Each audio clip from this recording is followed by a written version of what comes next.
میرے محترم دوستوں بھائیوں، آج شعبان کی 14 تاریخ ہے اور مغرب کے بعد جو ہے 15 ہو جائے گی، یعنی نصف شعبان۔ یہ شعبان کا جو مہینہ ہے یہ مستقل 3 مہینے ہیں، رجب، شعبان اور رمضان۔ یہ 3 جو مہینے ہیں یہ بڑے خصوصیت والے مہینے ہیں اسلام کے اندر۔ جس طریقے سے حضور اکرم صلی اللہ علیہ وسلم جو ہے جب رجب کا مہینہ شروع ہو جاتا تھا تو حضور اکرم صلی اللہ علیہ وسلم یہ دعا کیا کرتے تھے، اللہم بارک لنا فی رجب و شعبان و بلغنا رمضان، کہ اللہ ہمیں آپ کو رجب اور شعبان کے اندر برکتیں عطا فرمائے اور ہمیں خیر اور عافیت کے ساتھ رمضان تلک پہنچا دے۔ تو رجب اور شعبان سے اللہ کے رسول کے معاملات جو ہے وہ زیادہ ہو جایا کرتے تھے۔ اور پھر خصوصاً یہ جو شعبان کا مہینہ ہے، رمضان کے علاوہ شعبان کا مہینہ، یہ پورا کا پورا مہینہ جو ہے یہ خصوصیات کا حامل ہے۔ اس مہینے کو بہت زیادہ خصوصیت ہے دوسرے مہینے، یعنی بڑے مہینوں کے علاوہ جیسے رمضان اور ذی الحج وغیرہ کے علاوہ یہ شعبان کا جو مہینہ ہے اس کو اللہ تبارک و تعالیٰ نے بڑی برکتوں سے نوازا ہے۔ اس کے اندر خصوصاً جو نصف شعبان، آدھے شعبان کی جو شب ہے، یہ رات جو ہے یہ بھی بڑی مقدس رات ہے۔ اس کے بارے کے اندر بھی بہت ساری روایات کے اندر آتا ہے کہ اس رات کے اندر اللہ تبارک و تعالیٰ ایک جم غفیر کی مغفرت فرماتے ہیں، اور حدیث کے جو الفاظ ہیں اس کا مفہوم ہے کہ قبیلہ بنو کلب کی بکریوں کے بالوں کے جتنے لوگوں کو اللہ تبارک و تعالیٰ جہنم کی آگ سے چھٹکارے کا پروانہ دیتے ہیں، اور ان کے بارے میں یہ اعلان کرتے ہیں کہ اتنے اتنے لوگ جہنم سے بری ہیں۔ قبیلہ بنو کلب بہت زیادہ بکریوں والا قبیلہ، تو ان کے پاس بکریاں بہت زیادہ ہوا کرتی ہیں۔ ظاہر بات ہے جتنی زیادہ بکریاں ہوں گی اتنے ہی زیادہ بال ہوں گے۔ تو خیر یہ جو رات ہے اس کو لیلۃ البرات بھی کہتے ہیں، اور یہ لیلۃ البرات کا جو لفظ ہے یہ نہ قرآن سے ثابت ہے اور نہ ہی حدیث سے ثابت ہے۔ اہل بدعت کی طرف سے اس کو لیلۃ البرات کا لفظ دیا گیا ہے۔ تو خیر قرآن میں جو آتا ہے وہ حدیث میں جو آتا ہے وہ لیلۃ النصف من شعبان، شعبان کے آدھے شعبان کی رات، یعنی ظاہر بات ہے 15ویں رات۔ تو دیکھیں حضرت شیخ عبد القادر جیلانی رحمۃ اللہ علیہ بنیۃ الطالبین کے اندر لکھتے ہیں اس مناسبت سے کہ برات، یہ بات ثابت ہے کہ اس رات کے اندر برات ہوتی ہے۔ برات کا معنی ہوتا ہے چھٹکارا، برات کا معنی ہوتا ہے بری ہو جانا۔ برات کا معنی کہتے ہیں کہ میں نے اعلان برات کر لیا مگر میرا اس سے کوئی تعلق نہیں ہے۔ تو اس عنوان سے وہ فرماتے ہیں کہ اس رات کے اندر 2 براتیں ہوتی ہیں، 2 قسم کی براتیں ہوتی ہیں۔ کہتے ہیں کہ ایک برات جو ہوتی ہے وہ بدبخت اور گناہگار اور خبیث النفس لوگ جن کی روح خبیث ہے، ان کی برات اللہ تبارک و تعالیٰ سے، کہ اللہ تبارک و تعالیٰ یہ اعلان کرتے ہیں کہ دیکھو یہ فلاں فلاں بندہ، نام لے کر باقاعدہ ملائکہ میں، کہ اس سے میرا کوئی تعلق نہیں ہے۔ اللہ تبارک و تعالیٰ اعلان کرتے ہیں کہ یہ میرا بندہ نہیں ہے، اس سے میرا کوئی تعلق نہیں ہے، میں نے پیدا کیا ہے، میں خالق اور مالک ہوں، لیکن میں اس کو پسند نہیں کرتا ہوں۔ مطلب یہ پکا ٹھکا جہنمی ہے۔ ایک برات یہ ہوتی ہے، اور دوسری برات یہ ہوتی ہے کہ اللہ تبارک و تعالیٰ کے جو نیک لوگ ہیں، اللہ کے دوست ہیں، اولیاء ہیں، ان کی برات ہوتی ہے۔ اللہ تبارک و تعالیٰ ان کی برات فرماتے ہیں جہنم سے، کہ تم فرشتوں ملائکہ گواہ ہو جاؤ کہ یہ جو میرے دوست اور میرے بندے ہیں، میں یہ اعلان کرتا ہوں کہ یہ جہنم میں نہیں جائیں گے، بس میں نے جہنم سے بری کر دیا۔ اور یہ وہ لوگ ہوں گے جو پہلے نمبر پر جنت میں جانے والے لوگ ہیں، مطلب جہنم کو دیکھیں گے بھی نہیں، جہنم کے دور سے اس کی بو بھی نہیں سونگیں گے، بس ڈائریکٹ اللہ تبارک و تعالیٰ ان کو جنت میں داخل کرے گا۔ پھر کہا کہ جیسے 2 عیدیں زمین والوں کے لیے ہیں، انسانوں کے لیے 2 عیدیں، اسی طرح اللہ تبارک و تعالیٰ نے ملائکہ کے لیے 2 عیدیں رکھی ہیں۔ زمین والوں کی جو عیدیں ہیں تو عید الفطر اور عید الاضحیٰ ہے، یہ دونوں دن کے اندر رکھی ہے اس لیے کیونکہ انسان رات میں سوتا ہے اور دن کے اندر جاگتا ہے، معاش حاصل کرتا ہے، یا دوست احباب سے ملتا ہے، یا خوشی کا کوئی تہوار ہوتا ہے تو اس کو بناتا ہے دن میں، تو لہٰذا ان کے لیے دن رکھا ہے۔ اور ملائکہ چونکہ سوتے نہیں ہیں، ملائکہ کے لیے رات اور دن برابر ہے، تو لہٰذا ان کے لیے عید رات میں رکھی ہے اللہ نے۔ ایک عید لیلۃ القدر یعنی قدر کی رات، اور دوسرے نمبر پر عید جو ہے یہ شعبان، نصف شعبان کی رات جو ہے، یہ دو عیدیں جو ہیں یہ ملائکہ کی عید ہے، یہ دو عیدیں ملائکہ کی عید ہے۔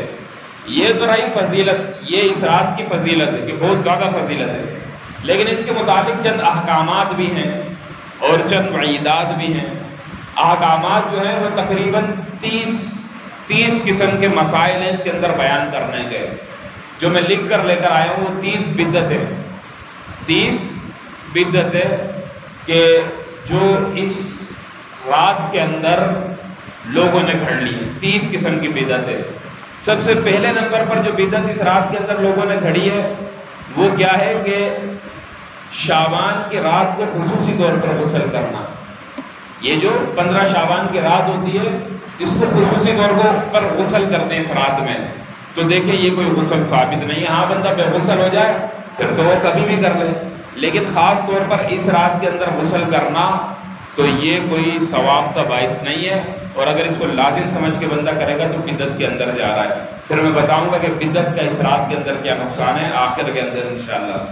دوسرے نمبر پر 15 شعبان کی رات کو چراغا کرنا، چراغا روشنیاں کرنا۔ مسجد اکثر اہل بدعت کی مسجدیں آپ نے دیکھی ہوں گی، سجاتے ہیں بڑے اعلیٰ قسم کے، اس میں قمقمے اور برقی بلف لگا کر، اور پہلے دور میں یہ نہیں تھا تو چراغا وغیرہ کیا کرتے تھے، مطلب چراغ وغیرہ جلاتے تھے، تو یہ جو چیز ہے یہ بھی کوئی اسلام کے اندر داخل نہیں ہے۔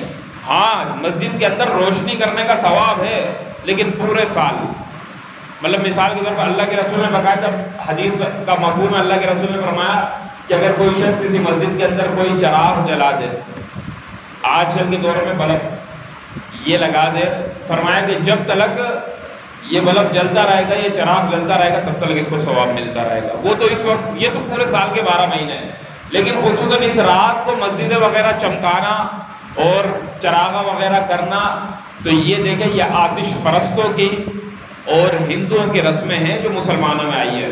حضرت علامہ عینی رحمۃ اللہ علیہ جو عمدۃ القاری کے مصنف ہیں، بخاری کی مایہ ناز شرح، حنفیوں کے بڑے اماموں میں سے ہیں اور بڑے علماء میں سے ہیں حضرت علامہ عینی۔ علامہ ابن حجر کے ہم عصر ہیں، دونوں ہم ظلف تھے، یعنی دو بہنوں کے شوہر الگ الگ۔ تو علامہ ابن حجر اسقلانی جو ہیں ان نے بھی شرح لکھی ہے بخاری کی فتح الباری کے نام سے، اور ان نے بھی لکھی ہے عمدۃ القاری کے نام سے، اور دونوں آپس میں ہم عصر بھی ہیں، ہم ظلف بھی ہیں، اور وہ جو ہیں وہ شواف مسلک کے تھے، یہ حنفیہ کے تھے، اور ایک ہی علاقے میں رہنے والے لوگوں میں سے تھے، یعنی بہت بڑے عالم تھے۔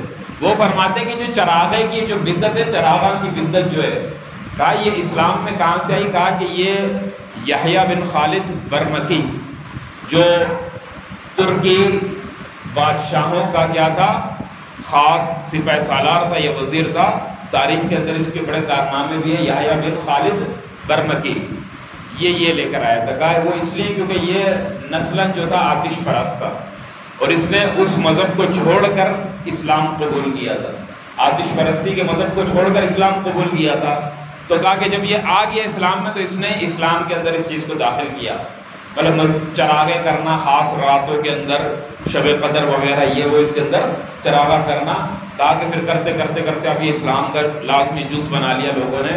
حالانکہ یہ جو ہے یہ آتش پرستوں کی اور ہندوؤں کی کیا ہے، یہ ہندوؤں کی کا کام ہے، ہندو کرتے ہیں اس کو، اور اس کے کرنے سے ہندوؤں سے مشابہت ہو جاتی ہے۔ اور ہندو جو یہ بات یاد رکھے کہ ہندوؤں کا ایک تہوار ہوتا ہے جس کو وہ لوگ دیوالی کہتے ہیں، اور دیوالی کے اندر ان کے بچے پٹاخے پھاڑتے ہیں اور ان کے بڑے چراغا کرتے ہیں، بچے جو ہے وہ پٹاخے پھاڑتے ہیں، بڑے چراغا کرتے ہیں۔ اور ہم نے کتنے ہندوؤں سے پوچھا ہے وہ کیا بولتے ہیں، وہ بتاتے ہیں کہ ہمارے پاس جو ہے چراغا کرنے کا ثواب ہے، پٹاخے پھاڑنا ہمارے دین کا حصہ نہیں ہے۔ ہمارے والے بدعتی بھی اپنے ممبروں کے اوپر یہ بات تو کرتے ہیں کہ بھئی پٹاخے وٹاخے نہیں پھاڑو، یہ دین کا حصہ نہیں ہے، ہاں چراغے کرو، مسجد روشن کرو، گھروں میں چراغے کرو کہ مردے لوٹ کر آتے ہیں اور پتہ نہیں کیا کیا اس قسم کی بات ہے۔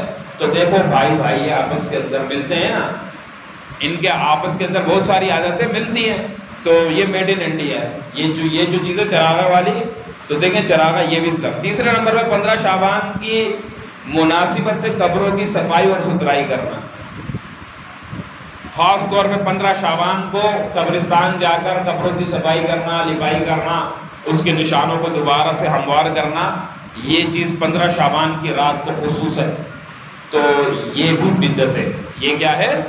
بدعت ہے، اہل بدعت کی ایجاد کرتا ہے۔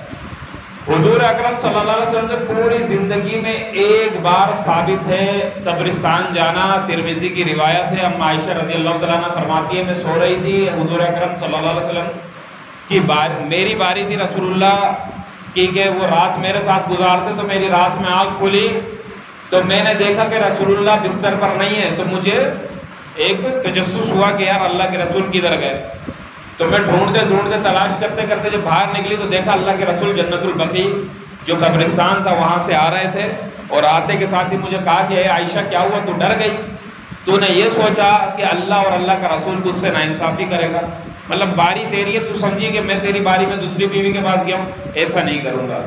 یہ تو نصف شعبان ہے، اور اس میں قبرستان گیا تھا اپنے عزیز اور اقارب اور اپنے ان صحابہ کے لیے جو بدر اور احد میں شہید ہوئے، ان کے لیے دعا کرنے، اور یہ اللہ کے رسول کا آخری عمر کا عمل ہے، آخری عمر کا عمل۔ اور یہ اس میں علماء نے یہ بھی لکھا ہے کہ اب اللہ کے رسول کی وفات قریب تھی، تو اللہ کے رسول کی عادت بن چکی تھی کہ اللہ کے رسول بار بار جو ہے وہ قبرستان جاتے تھے، خصوصاً ان صحابہ جو احد میں 70 صحابہ شہید ہوئے تھے، ان کے لیے دعائیں کیا کرتے تھے مغفرت کی، بہت زیادہ دعائیں کیا کرتے تھے۔ وہ جو اللہ کے رسول کی وہ دعائیں کے ساتھ، وہ جب حضرت اللہ کے رسول نے وفات سے پہلے بھی پتہ نہیں کتنے گھنٹے تک کسی جنت البقیع میں آ کے دعائیں کی رو کر، تو یہ اللہ کے رسول کی جب وفات قریب ہو گئی تھی تو اللہ کے رسول بہت زیادہ اپنے صحابہ کے لیے دعا کرنے لگے تھے۔ تو یہ ایک علماء نے کہا ہے کہ ایک یہ بات بھی ہے کہ اللہ کے رسول نے ویسے ہی آخری عمر میں قبرستان جانا زیادہ کر دیا تھا صحابہ کے لیے، ایک بات۔ دوسرے نمبر پر یہ ہے کہ اللہ کے رسول نے اتنے پوشیدہ طور پر قبرستان گئے ہیں کہ اپنی بیوی تلک کو نہیں بتایا، جو ساتھ لیٹی ہوئی ہے بیوی اس کو بھی نہیں بتایا کہ بھئی میں قبرستان جا رہا ہوں، اتنا مخفی رکھا۔ اور پھر جب گئے ہیں تو کسی کو ترغیب نہیں دی ہے کہ آپ بھی جاؤ، خود اکیلے گئے ہیں، گئے اور جا کے دعا کر لی۔ تو پوری زندگی میں اگر ایک بار کوئی قبرستان جاتا ہے اسی سنت کو پورا کرنے کے لیے تو جائز ہے، لیکن یہ جو ہمارے مجمع بند کر باقاعدہ قبرستان پر لائٹنگیں لگ جاتی ہیں اور خوب جا رہے ہیں، اور جو نہیں جا رہا اس کو بھی ترغیب دے رہے ہیں، تو بھائی یہ بات یاد رکھیں، یہ بدعت ہے۔ یہ سارے علماء یہ کہتے ہیں کہ یہ بدعت ہے، صرف اہل بدعت کو چھوڑ کے باقی سب علماء اس کے اندر متفق ہے کہ یہ کرنا بدعت ہے۔ زندگی میں ایک بار بندہ چلا جائے وہ الگ بات ہے، یہ یا سوچ کے کہ یہ اللہ کے رسول کی سنت ہے، زندگی میں ایک بار چلا گیا تو کوئی مذائقہ نہیں ہے۔ اسی طرح سے 15 شعبان کی رات کو حلوہ خوری کرنا، یہ تو حلوہ خوری تو آپ کو پتہ ہے خصوصاً پھر کس کا پروفیشن ہے، خاص طور پہ نا حلوہ، یہ کس کا پروفیشن ہے؟ مولویوں کا۔ مولوی کھاتے ہیں؟ مولوی میں تو نہیں کھاتا ہوں، اتنا شوق سے نہیں کھاتا ہوں، یہ خصوصاً مولویوں میں بھی خاص طور پر خاص مولوی ہیں جو دھمال والے مولوی، جو دھمال اور بھنگڑے ڈالتے ہیں، یہ ان کا پروفیشن ہے، وہ جو ہے نا حلوہ بڑے شوق سے کھاتے ہیں۔ اور کیا کہتے ہیں؟ وَكَانَ رسول اللہ صلی اللہ علیہ وسلم يُحِبُّ الْحَلْوَى۔ گدھے کے بچوں کو صحیح سے عبارت بھی نہیں پڑھنا آتی، عربی زبان کے اندر ہے حلوہ، وہ کہتے ہیں کہ وَكَانَ رسول اللہ، یہ حدیث انہیں یاد ہوتی ہے، جاؤ ان سے پوچھو، بولو کوئی مولوی صاحب ان سے پوچھو کوئی حدیث یاد ہے؟ زبانی عربی میں کہیں گے ہاں یاد ہے، پھر یہ سنائیں گے کان رسول اللہ صلی اللہ علیہ وسلم یحب الحلوہ، اردو والا حلوہ، حالانکہ عربی میں حلاوہ، اور حلاوہ کہتے ہیں ہر میٹھی چیز کو، ہر میٹھی چیز کو۔ حضور اکرم صلی اللہ علیہ وسلم کو ہر میٹھی چیز پسند تھی۔ یہ حلوہ اردو میں ہم حلوہ خاص طور پہ حلوے کو کہتے ہیں، اور عربی زبان میں حلاوہ کہتے ہیں ہر میٹھی چیز کو۔ اور وہ سب سے زیادہ جو میٹھی چیز عرب میں پائی جاتی تھی وہ کھجوریں تھی، وہ کھجوریں کھاتے تھے۔ حضرت شیخ زکریا رحمۃ اللہ علیہ کے پاس ایک دفعہ ایک وفد آیا، عرب کا وفد۔ اب عرب کے وفد کا ان نے ضیافت کی، کھانا اکرام، وہ ان نے جب کھایا تو کھانے کے بعد عرب کے وفد نے کہا کہ حضرت یہ میٹھا آ گیا۔ اس کے بعد تو میٹھا جب کھانے لگے تو کہا کہ حضرت آپ ذرا اس کے بارے میں بتائیں ہمیں کہ یہ کھانے کے بعد میٹھا کھانا سنت ہے؟ تو حضرت شیخ زکریا رحمۃ اللہ علیہ رونے لگ گئے اور کہا کہ ہم نے تو یہ سنا اور پڑھا ہے کہ فاقے کرنا کیا ہے؟ سنت ہے، فاقے کرنا سنت ہے۔ یہ کہیں کہ سنت آ گئی کہ خوب پیٹ بھر کے کھانا کھاؤ، پھٹنے کے قریب ہو جاؤ، اور اس کے بعد بھی حلوہ ضرور کھاؤ، مٹھائی ضرور کھاؤ، کہ کھانے کے بعد پھر میٹھا کھانا کیا ہے؟ سنت ہے۔ اور بھائی سنت، فرض یہ ہے کہ تو اپنی جان بچا، سنت پہ عمل کرتے کرتے کہیں جان سے چلا گیا تو؟ اسی طرح جو تھا ایک بدعتی مولوی، جب اس نے بہت کھا لیا، کھا کر جب اس کا پیٹ پھٹنے کے قریب ہو گیا اور وہ اسپتال پہنچ گیا، تو اسپتال جیسے ہی پہنچے تو ڈاکٹر صاحب نے جب بولا کہ مولوی صاحب منہ کھولو، گولی کھا لو، تو اس نے کہا کہ کمبخت اگر گولی کھانے کی جگہ ہوتی تو میں چھوڑتا حلوے کو جو میں چھوڑ کر آیا ہوں، وہ کھا لیتا، گولی کھانے کی جگہ ہی نہیں ہے، پٹ رہا ہوں۔ تو ایسے نہیں ہے، ایسے نہیں ہے۔ ہاں میٹھی چیز کھانا سنت ہے، اللہ کے رسول کو میٹھی چیز پسند تھی، اور میٹھی چیز مردوں کے لیے فائدہ مند بھی ہوتی ہے، عورتوں کے لیے نہیں، مردوں کے لیے فائدہ مند ہوتی ہے، عورتوں کے لیے کھٹی چیز فائدہ مند ہوتی ہے۔ تو خیر، لیکن یہ اس طرح سے جو آج کل ہم میں رائج ہو گیا، وہ بھی کرتے ہیں، ہم بھی کرتے ہیں، خوب کھانے کے بعد میٹھا کھانا ضروری ہے۔ تو کہا شیخ زکریا رحمۃ اللہ علیہ نے، رونے لگے، کہا کہ ہم نے تو یہ سنا تھا، ہم نے یہ پڑھا تھا کہ فاقے کرنا سنت ہے، اللہ کے رسول کو تو پتہ نہیں کتنے کتنے دن تک کھانا نہیں نصیب ہوتا تھا، اور پھر یہ تو مستی ہے کہ خوب کھا بھی لو، روٹی کھاؤ، گوشت کھاؤ، اور اس کے بعد میٹھا بھی کھاؤ، پھر اس کو سنت کہو۔ تو ایسا ظلم نہ کرو، ایسا ظلم نہ کرو۔ اللہ کے رسول نے تو کبھی زندگی میں دو کھانے ایک ساتھ نہیں کھائے، تو کہاں سے یہ سنت ہو گئی کہ کھانا کھایا اور اس کے بعد میٹھا کھایا؟ تو خیر، اسی طرح اس رات کے اندر حلوہ خوری کرنا جو درہ امتیاز ہے اہل بدعت کا، یہ بھی بدعت ہے۔ اور 5 نمبر پہ 15 شعبان کی رات کو بیوہ خاتون کا اپنے مرے ہوئے خاوند کے لیے بند سنور کر بیٹھنا۔ بیوہ خاتونیں بند سنور کے تیار ہو کر، اپنے شوہر کے لیے مر گیا ہے، اب میں اپنے شوہر کے لیے سج سنور کے بیٹھ رہی ہوں، کہ ان کا ایک عقیدہ یہ بھی ہے کہ اس رات میں روح آتی ہے، وہ مجھے دیکھے گا۔ تو خیر یہ بھی بدعت ہے، حرام عمل ہے۔ گھر کے اندر کسی حصے میں بستر لگانا اس نیت سے کہ مردے کی روح اگر آرام کرے گی، آ کر آرام کرے گی۔ گھر کے کسی کونے میں بستر لگا دیتے ہیں کہ مردے کی روح آئے گی اس رات کو اور آ کر آرام کرے گی۔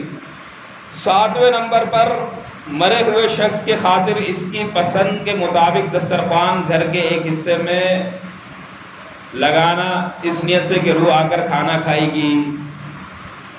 مرے ہوئے انسان کے لیے خصوصاً کھانا پکانا، کہ یار ہمارے ابا جان کو بریانی پسند تھی، آج ہم بریانی پکائیں گے، ابا جان کی روح آئے گی بریانی کھانے کے لیے۔ وہ تو یا ثواب سے فارغ نہیں ہے، یا تو جنت کے اندر ہے، اس کو ثواب مل رہا ہے، یا جہنم میں ڈنڈے کھا رہا ہے۔ اگر جنت میں ثواب ہے، جنت کی اعلیٰ غذائیں کھا رہا ہے، دنیا کی بےہودہ غذائیں کھانے کی کیا ضرورت ہے کہ وہ دنیا میں آئے؟ اور جہنم میں ہے تو ڈنڈے کھا رہا ہے، اس کو فرشتے چھوڑیں گے؟ چھٹی دیں گے؟ نہیں دیں گے۔ تو وہ ڈنڈے کھانے کے اندر مصروف ہے، ادھر آ کے کیا انڈے کھائے گا؟ وہ ڈنڈے کھا رہا ہے۔ تو خیر، اسی طرح سے 8ویں نمبر پر قبروں پر رات میں جا کر نعرہ تکبیر بلند کرنا، نعرہ تکبیر اللہ اکبر، یہ بھی بدعت ہے۔ اور 15 شعبان کی رات کو خصوصی طور پر قبر کی زیارت کو جانا، یہ اس کے اندر آ گیا، میں نے اس کی تفصیل پوری بتا دی۔ 15 شعبان کی رات کو الفیہ ہزاری صلاح ادا کرنا، 1000 نماز ادا کرنا، اس کی بھی کوئی 15 شعبان کی رات دیکھیں خصوصیت اس رات کی ہے۔ عبد الرحمن مبارک پوری جو غیر مقلدوں کے بہت بڑے عالم تھے، آج کے نہیں، بہت پہلے، دارالعلوم دیوبند بننے سے بھی پہلے، جن کی کتاب ہے تحفۃ الاحوذی، ترمذی کی شرح ہے، اس کے اندر وہ خود فرماتے ہیں، عربی زبان میں وہ خود فرماتے ہیں کہ اس رات کی اصل موجود ہے کہ اعلم انہ قد ورد فی فضیلت لیلۃ النصف من شعبان عدۃ الاحادیث، کہ وہ فرماتے کہ جان لے کہ یہ جو شعبان کی 15ویں رات ہے، اس کی فضیلت کے اندر بہت ساری حدیثیں وارد ہیں، بہت ساری حدیثیں وارد ہیں، اور وہ کہتے ہیں کہ ان کی تمام کا تمام مجموعہ جو ہے حدیث کا جوڑ لو تو وہ حدیث کا مجموعہ دلیل ہے اس شخص کے خلاف کہ حجت علی من زعم انہ لا یثبت فیہ شیء کہ اس شخص کے لیے اس شخص کے خلاف حجت ہے. یہ تمام حدیثیں اگر جوڑ لی جائے کہ جو یہ کہتا ہے کہ اس رات کے اندر یا اس مہینے کی فضیلت میں کوئی چیز وارد نہیں ہوئی تو کہا یہ اس کے خلاف کیا ہے؟ حجت ہے. خود غیر مقلدوں کے عالم عبد الرحمن مبارک پوری وہ فرما رہے ہیں کہ بھائی فضیلت ثابت ہے. ہاں یہ بات الگ ہے کہ مجموعہ حدیث جتنا بھی ہے سارا کا سارا جتنی حدیثیں ملی ہیں شعبان کی یا شعبان کی اس رات کی وہ سب کی سب ضعیف ہیں. کیا ہے؟ ضعیف ہے. لیکن چونکہ ایک ضعیف حدیث کے طرق جب بہت زیادہ ہو جاتے ہیں یعنی بہت زیادہ صحابہ سے مروی ہے اگرچہ اس کے اندر ضعف ہے تو خود وہ کہتے ہیں کہ جب ایک حدیث کے طرق بہت زیادہ ہو جائے اور ضعیف ہو سارے طرق تو پھر اس مطابقت کی وجہ سے وہ حدیث صحیح ہو جاتی ہے. اس کو حسن لغیر ہی کہتے ہیں. تو لہٰذا فضیلت ثابت ہوتی ہے. اس رات کی فضیلت ہے لیکن جس طریقے سے بدعتوں کو اس رات کے اندر جنم دیا جاتا ہے اس کی کوئی دلیل نہیں ہے. تو اس رات کے اندر 1000 رکعت نماز پڑھنا یہ کوئی ثابت نہیں ہے. اس رات کے اندر کوئی طریقہ عبادت بھی متعین نہیں ہے. اسی طرح لیلۃ القدر کی رات میں بھی کوئی طریقہ عبادت متعین نہیں ہے. ہاں علماء نے کہا ہے کہ جو عبادت ہو سکے وہ عبادت کر لو. جو عبادت ہو سکے وہ عبادت کر لو. اللہ تبارک و تعالیٰ کو راضی کرنا مقصود ہے اور اس رات کے اندر عبادت کر کے اس رات کی فضیلت کو حاصل کرنا مقصود ہے. لہٰذا وہ کر لو. چاہے وہ ذکر کے ذریعے ہو, چاہے وہ تلاوت کے ذریعے ہو, چاہے وہ واعظ و نصیحت کے ذریعے ہو. لیکن مجمع لگانا بھی پھر یہ مناسب نہیں ہے. 15 شعبان کو مجمع لگا کر واعظ و نصیحت کرنا ہے بھی. اسی طرح نفلی نمازوں کی جماعت کرنا یہ بھی صحیح نہیں ہے. صلاۃ التسبیح وغیرہ کی جماعت کرنا یہ بھی صحیح نہیں ہے. یہ بھی بدعت ہے. علی سبیل التداعی جو ہے یعنی بلا کے لوگوں کو اعلان چپکا دینا کہ فلاں شعبان کی 15 رات کو جماعت کے ساتھ نماز ہوگی, صلاۃ التسبیح پڑھی جائے گی, تو یہ طریقہ کار جو ہے درست نہیں ہے. اس کو بہت زیادہ ناپسند کیا گیا ہے, بہت زیادہ ناپسند. ہاں اتفاقاً اگر اجتماع ہو جائے, اجتماع سے مراد ہزاروں لوگ نہیں, اجتماع سے مراد 3 لوگ, کہ کم سے کم 3 بندوں کی جماعت ہوتی ہے. کم سے کم 2 کی بھی ہوتی ہے لیکن میں وہ جماعت کہہ رہا ہوں اجتماعی جماعت جس کو کہتے ہیں, نماز کی جماعت نہیں. کہ کم سے کم 3 بندے جب مل جاتے ہیں, اللہ کے رسول نے فرمایا کہ اسنان فما فوقہما جماعت, کہ 2 اور 2 سے جو زیادہ ہوتے ہیں وہ جماعت ہوتی ہے. یعنی 3 جو ہے وہ جماعت ہوتی ہے. تو مطلب 3 بندے آ گئے, مثال کے طور پر میں آ گیا مسجد کے اندر, ایک اور آ گیا, ایک تیسرا بندہ اور آ گیا, 3 بندے ہم جمع ہو گئے. شعبان کی بتا رہا ہوں, مثال پیش کر رہا ہوں, آؤں گا نہیں, مثال پیش کر رہا ہوں. گھر بہت ہی عبادت کے لیے اس رات میں. تو اب آ گئے, آنے کے بعد مجھے کہا کہ بھائی دیکھیں ہم کو تو اتنا قرآن نہیں پتا ہے. ہمارے مؤذن صاحب کو اٹھا لیا آ کر, مؤذن صاحب تو ماشاءاللہ کی مسجد میں ہوتے ہی ہیں. رات میں آ گئے 2-3 بندے اور آ کر دروازہ بجایا کہ مؤذن صاحب ہم آ تو گئے ہیں لیکن ہمیں قرآن یاد نہیں ہے. آپ ماشاءاللہ سے پانی پتی کے بہترین قاری ہو, ہاں پورا قرآن ابھی ختم کر رہے ہو فجر کی نماز میں, تو آپ اس رات میں ہمیں 4-5 پارے پڑھا دو, ثواب مل جائے گا. ہمیں تو پڑھنا نہیں آتا. تو اس طریقے سے کرنا جائز ہے. لیکن یہ طریقہ نہیں کہ خاص طور پہ بیچارہ سونا اٹھا دو. جیسے مذاق کے طور پہ کہہ رہا ہوں, یہ کہ تم نے دیکھا کہ مؤذن صاحب بھی بیچارے تنہائی میں چھپ کے چادر اوڑھ کے ادھر کھڑے تاکہ کوئی میرے بزرگی دیکھ نہ لے اور عبادت کر رہے, پھر تم بھی آ گئے. یہ اتفاقاً ہو گیا. پھر آپ نے کہا کہ آپ حضرت اکیلے پڑھ رہے ہو تو ہمیں بھی پڑھا دو. تو اس طریقے سے جماعت پھر جائز ہو جائے گی نفل کی. لیکن پوسٹر لگا کر اعلان کرنا کہ میں آج اعلان کر دوں کہ تمام ساتھی آ جائیں, رات کو ہم شبینے پڑھیں گے, ہاں پورا قرآن ختم ہوگا, تو یہ چیز جو ہے یہ جائز عمل نہیں ہے. اس کو بدعت کہا گیا ہے. وہ اس لیے کہا گیا ہے کہ حضور اکرم صلی اللہ علیہ وسلم کے دور میں نہیں تھا, نہ صحابہ سے ثابت ہے. تو اسی طرح 11 نمبر اور 15 شعبان کی مناسبت سے قرآن کی تلاوت کرنا, 15 شعبان کی رات کو مسجد میں اکٹھا ہو کر اجتماعی عبادت کرنا, محلے کے امام کو ہر گھر سے اپنے مرے ہوئے کسی عزیز کے نام پر روپیے پیسے دینا, یہ پہلے دے دو, اس میں مسئلہ نہیں ہے. اور عمدہ پکوان کے جو ہے نا, عمدہ پکوان کے ساتھ الوداع کرنا, امام صاحب کو پیسے دے کے عمدہ پکوان کے ساتھ اچھا خاصا کوئی ڈش بنا کے امام صاحب کو دینا, اس کے بارے میں نہیں کہوں گا, باقی آپ کی مرضی ہے. اس لیے بدعت 30 بدعتوں میں سے بولو اس کے بارے میں نہیں کہوں گا, اپنی روزی کیوں خراب کروں, لیکن جو ہے یہ بھی بدعت ہے. اسی طرح 15 شعبان کے دن خصوصی روزہ رکھنا، 15 شعبان کے دن خصوصی روزہ رکھنا، اس کے پچھلے جمعے کو اس کی وضاحت کی تھی. 15 شعبان کے دن خصوصی روزہ رکھنا، تو یہ روزہ جو رکھنا ہے اس کو اکثر علماء نے کہا کہ چلو رکھ لیں، کیونکہ آج کل کے دور میں بہت لوگ عبادت سے بہت دور ہے. اگر کوئی رکھ لیتا ہے تو اچھی بات ہے، لیکن بہتر یہی ہے کہ ایام 20 کے روزے رکھے جائیں. میں نے بتایا ایام 20 کے روزے کیا ہوتے ہیں، 13، 14، 15. اللہ کے رسول کی عادت شریفہ تھی کہ ان 3 دنوں میں روزہ رکھتے تھے ہر مہینے کی. دیکھیں ام عائشہ رضی اللہ تعالیٰ عنہ فرماتی ہے کہ میں نے رسول اللہ صلی اللہ علیہ وسلم کو رمضان کے علاوہ کسی اور مہینے کے پورے روزے رکھتے ہوئے نہیں دیکھا. اور ام عائشہ ہی فرماتی ہے کہ شعبان کے علاوہ میں نے کسی اور مہینے میں زیادہ روزے رکھتے ہوئے نہیں دیکھا. اور ام سلمہ رضی اللہ تعالیٰ عنہ سے روایت ہے، وہ فرماتی ہے کہ میں نے اللہ کے رسول کو رمضان اور شعبان کے علاوہ کسی اور مہینے کے پورے روزے رکھتے ہوئے نہیں دیکھا. اور اللہ کے رسول نے یہ بھی فرمایا کہ شعبان کے مہینے کے آخر میں روزے نہ رکھے جائیں، کہ رمضان کے اندر ایسا نہ ہو کہ کمزوری ہو پھر روزہ نہ رکھا جائے. تو ان تمام حدیثوں کو ملا دو تو اس کے اندر یہ ہے، علماء نے فرمایا کہ اللہ کے رسول کی عادت شریفہ تھی کہ وہ 3 روزے رکھتے تھے ہر مہینے کے اندر، ایام 20 کے 15، 13، 14، 15. اور کبھی کبھار جنگ ہوتی تھی یا کوئی اور تقاضا پیش ہوتا تھا تو روزے کو مؤخر کرتے تھے. کرتے کرتے سال کے روزے جمع ہو جاتے تھے. سال کا روزہ مطلب یعنی ہر مہینے کے 3 روزے، تو سال کے 30 روزے. سال کے کتنے؟ 30 روزے. تو وہ قرآن کا ایک قاعدہ ہے کہ من جاء بحسنۃ فلہ عشر امثالھا، جو ایک نیکی کرے گا اس کو 10 گنا دوں گا. جو ہر مہینے میں 3 روزے رکھے گا، گویا اس نے پورے 30 دن کے روزے رکھ لیے. تو اللہ کے رسول کو یہ پورے کے پورے 30 روزے جمع ہو جاتے تھے. تو پھر اللہ کے رسول دیکھیں، یہ تو رسول اللہ تھے نا، کہ یہ سنتوں اور نوافل پر بھی اتنے زیادہ پابند تھے کہ پھر اللہ کے رسول کیا کرتے تھے کہ شعبان کے مہینے میں اور رمضان کے مہینے میں پورے روزے رکھتے تھے. شعبان اور رمضان کو پورا روزہ رکھتے تھے. تو اس میں بیچ میں 15 شعبان بھی آ جاتا تھا. لیکن آج کل جو ہمارا طریقہ ہے کہ رمضان کے بھی روزے نہیں رکھتے، اہل بدعت جو ہے رمضان کے روزے بھی نہیں رکھتے لیکن شعبان کا روزہ ضرور رکھتے ہیں. تو یہ چیز درست نہیں ہے.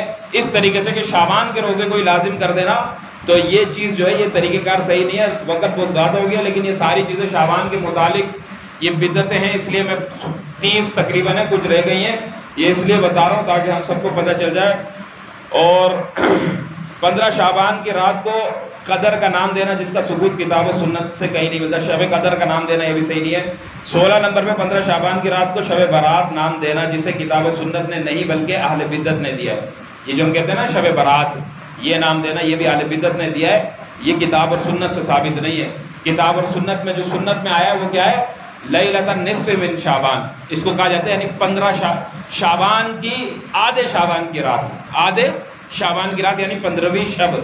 اور 15 شعبان کی رات کو کسی خصوصی دینی مجلس کا اہتمام کرنا یہ بھی صحیح نہیں ہے.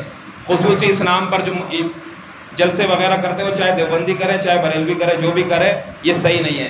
15 شعبان کے دن خصوصی روزہ رکھنا اور پورے ماہ کے کسی دن روزہ نہ رکھنا یہ بھی صحیح نہیں.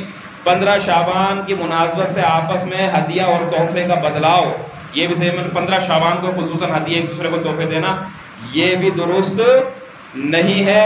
اور اسی طرح 21 نمبر پر بجلی اور کمکموں کا خوب اہتمام کرنا، وہی چراغے والی بات ہو گئی. اور پٹاخہ پھوڑنا تو یہ تو بالکل ہی حرام اور ناجائز عمل ہے کہ اس کے اندر 3 قسم کی حرام چیزیں جمع ہو گئی.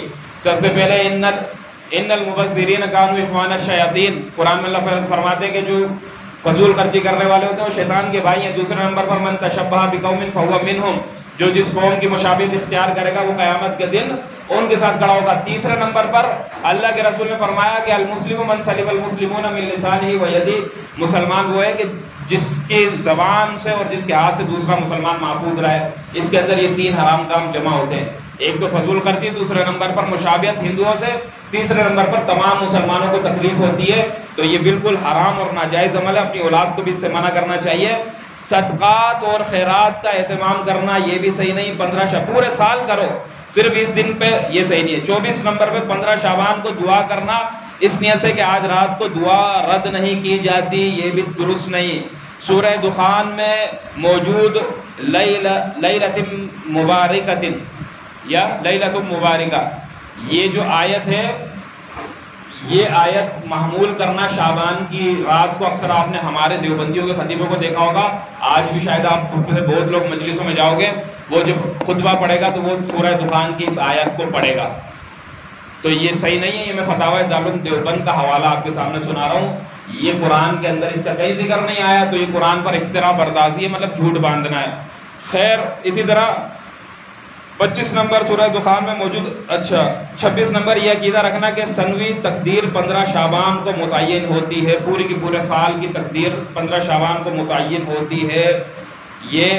اور اسی طرح 27 نمبر کہ 15 شعبان کی رات کو ابو بکر صدیق اور حضرت عمر فاروق رضی اللہ تعالیٰ عنہ سے بیزاری اور دشمنی کا اعلان کا اظہار کرنا, یہ اہل روافض کا عقیدہ ہے.